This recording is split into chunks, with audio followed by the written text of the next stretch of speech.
Hello friends, Sunday series में आप सभी का स्वागत है। और आज की मूवी का नाम है इजाज़त, जिसे गुलजार साहब ने डायरेक्ट किया है।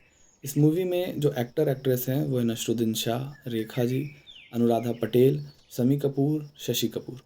ये कहानी एक लड़के की है जो एक रिलेशनशिप में होता है। महेंद्र नाम का लड़का रहता है और उसको माया से प्रेम होता है, पर वो उससे शादी नहीं कर पाता और उसकी शादी सुधा से तय हो जाती है। लेकिन वो सुधा से शादी करना नहीं चाहता और ये बात वो सुधा से कहता भी है कि मैं अपना गर्लफ्रेंड को छोड़ नहीं सकता, मेरा वो प्यार है। लेकिन परिवार में ऐसी सिचुएशन बनती है कि माया उसे अचानक से कुछ सालों के लिए, कुछ महीनों के लिए छोड़ के चली जाती है। उसे लगता है कि माया वापस नहीं आएगी, तो वो सुधा से शादी कर लेता है। और शादी करने के बाद फिर माया की एंट्री लाइफ में होती है। वो अपनी वाइफ को चीट नहीं करना चाहता, इसलिए वो सब कुछ बातें जितनी भी वो माया से करता है, किया था, उसकी चीज़ों को वो दिखाता है कि हम दोनों के बीच में कितना प्रेम था, हम दोनों कैसे रहते थे। कुछ समय के लिए सुधा को ये बात अच्छी लगती भी है, लेकिन उसे एक समय के बाद ये भी लगने लगता है कि कहीं ना कहीं उसने शादी करके गलती की, इन दोनों की ज़िंदगी ख़राब कर दी, मुझे ही जीवन से चले जाना चाहिए ताकि ये दोनों मिल के रह सकें।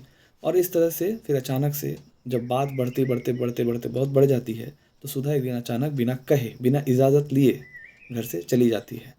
और ये बात सुनकर माया को बहुत ठेस पहुंचती है कि जो सुधा का जीवन मैंने ख़राब कर दिया, जबकि मेरी शादी नहीं हुई है, तो मैं महेंद्र से बार बार मिल क्यों रही हूँ, फ़ोन क्यों कर रही हूँ।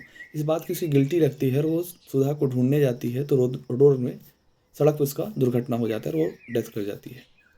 ये बात सिर्फ महेंद्र को पता चल रहता है कि माया की डेथ हो चुकी है। सुधा को इसके बारे में खबर नहीं होती।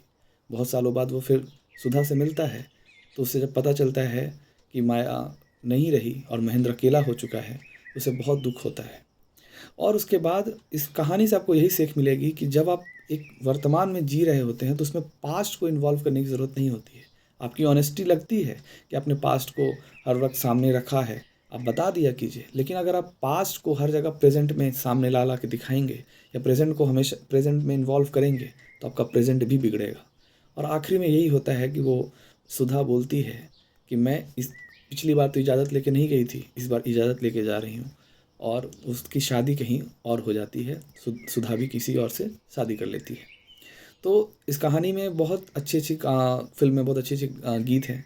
जैसे मेरा कुछ सामान मुझे तुम्हारे पास पड़ा है, आशा भोसले जी ने गाया है।